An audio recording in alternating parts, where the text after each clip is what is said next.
નમસ્કાર વિદ્યાર્થી મિત્રો, ટકાવારીમાં એ થી લઈને ઝેડ સુધી જેટલા ટાઈપનો ક્વેશ્ચન આવે છે એના ઉપર આપણે એ એકદમ ઝીરો લેવલથી લઈને એડવાન્સ લેવલ સુધીનો ક્વેશ્ચન જોઈએ. પહેલા આપણે શરૂ કરીએ એક ક્વેશ્ચનથી. આ ક્વેશ્ચનનો ટકાવારી કાઢવાની છે અને કઈ રીતે કાઢીએ એ જોવાનું છે. ક્વેશ્ચન કહે છે કે એક શહેરની જનસંખ્યા જે છે એ 60,000 હતી. શહેરની જનસંખ્યા કેટલી હતી? 60,000. અને એ વધીને કેટલી થઈ ગઈ? 65,000 થઈ ગઈ. એટલે વધારા કેટલાનું થયું? અહીંયા 5,000 નું વધારા થયું. હવે આને ટકાવારી શોધવાનું છે. ક્વેશ્ચનમાં એમ કીધું છે. તો 5,000 વધીને થયું. મૂળ કેટલું હતું? મૂળ હતું જનસંખ્યા 60,000. 60,000 અને અહીંયા ગુણ્યા 100 કરીએ એટલે આપણી ટકાવારી આવી જાય. એને હજુ સરળ કરીએ તો 3 0 થી 3 0 કેન્સલ થઈ જાય.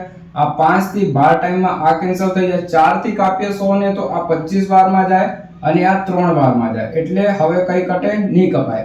તો હવે 25 ભાગ્યા 3 આ આપણું ટકાવારી આવી ગયો. પણ એક્ઝામમાં એનાથી જે ઓપ્શનમાં 25/3 ના હોય તો એનાથી સરળ સ્વરૂપ શોધવાનું. કઈ રીતે? 3 8 જા 24 અને 1 25 અને અપોનમાં 3.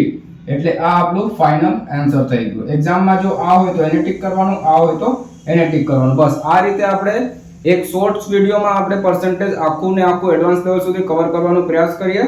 થેન્ક યુ વિદ્યાર્થી મિત્રો.